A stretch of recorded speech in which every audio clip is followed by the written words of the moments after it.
confidence trick is an attempt to defraud a person or group after first gaining their confidence, in the classical sense of trust.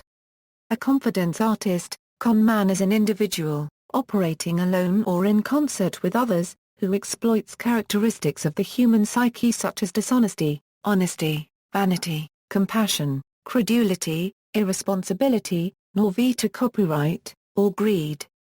Terminology: the perpetrator of a confidence trick is often referred to as a confidence man, woman or artist, or a grifter.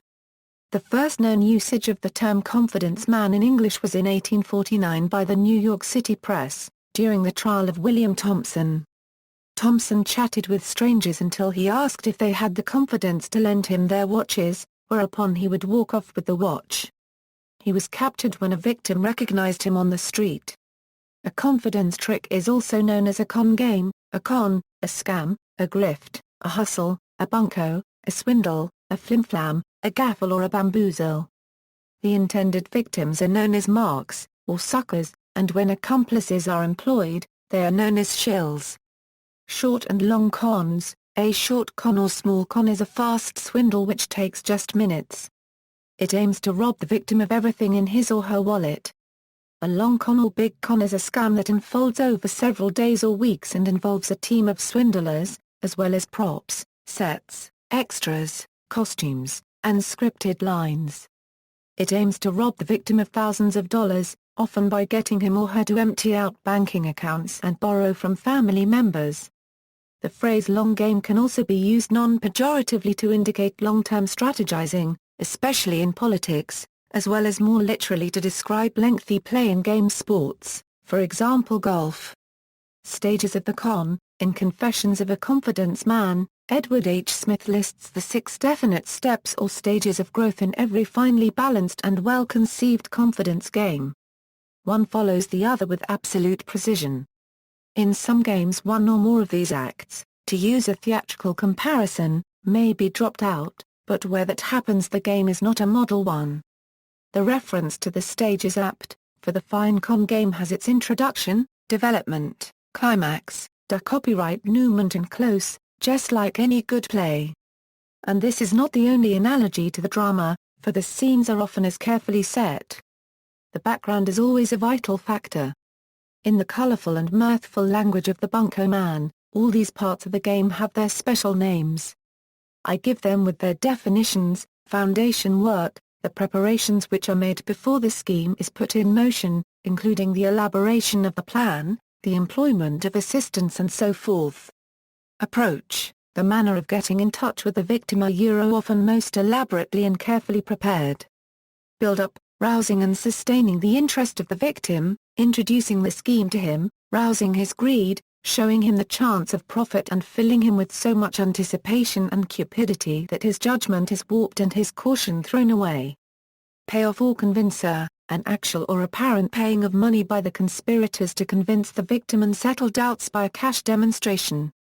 In the old banco game the initial small bets which the victim was allowed to win were the payoff. In stock swindles the fake dividends sent to stockholders to encourage larger investments are the payoff. The hurrah: this is like the dark copyright nouement in a play, and no con scheme is complete without it.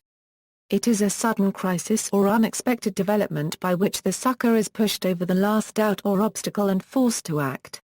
Once the hurrah is sprung, either the scammer has total control or the con fails.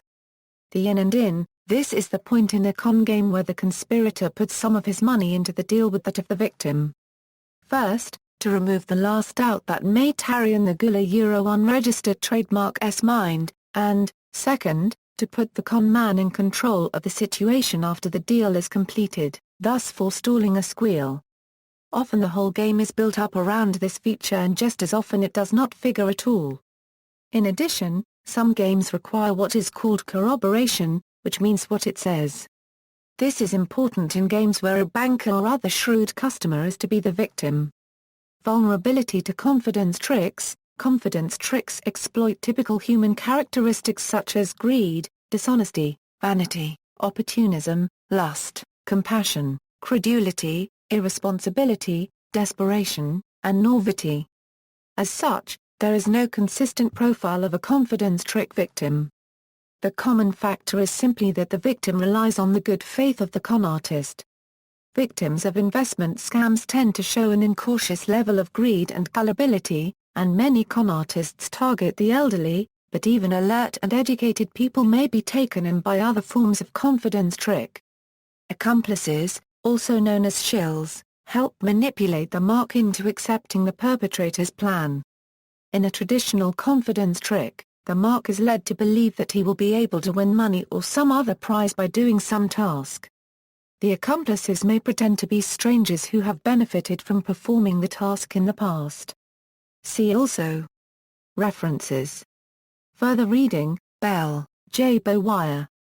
Whaley, Barton. Cheating and Deception.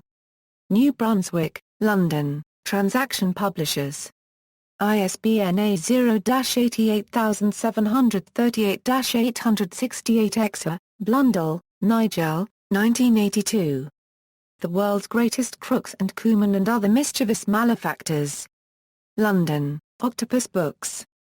ISBN A0-7064-2144-2. Dillon, Eamon, 2008. The Fraudsters, Sharks and Charlatans, How Con Artists Make Their Money. Merlin Publishing.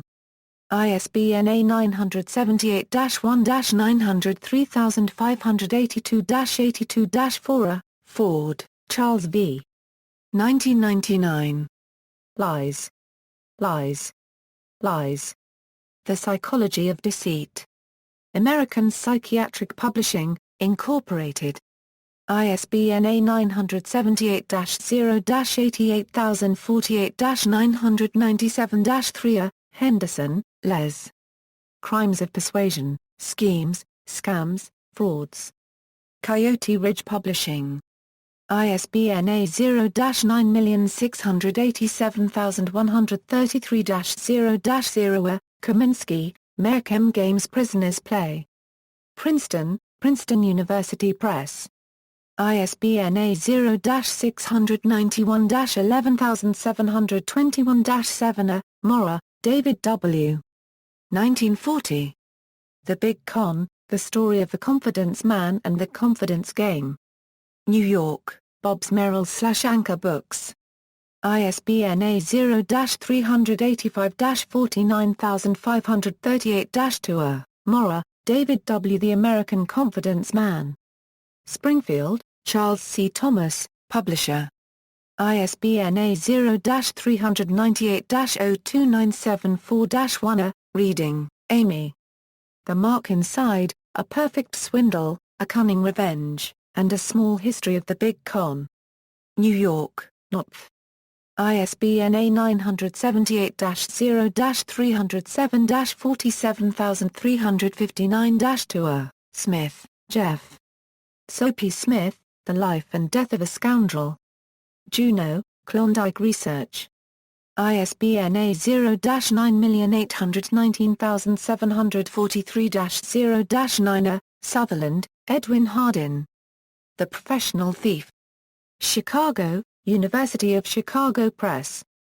ISBN A978-0-226-78051-1. Vile, J.R. Yellow Kid, 2004. Con Man, A Master Swindler's Own Story. New York, Broadway Books. ISBN A0-7679-1737-5. External links, Arrest of the Confidence Man, New York Herald, 1849, Dateline NBC Investigation to Catch a Con Man, The Blonger Brothers. Lou Blonger was the head of a large gang of confidence men running the Big Con in 1910's Denver, Prepaid Funeral Scam, FBI.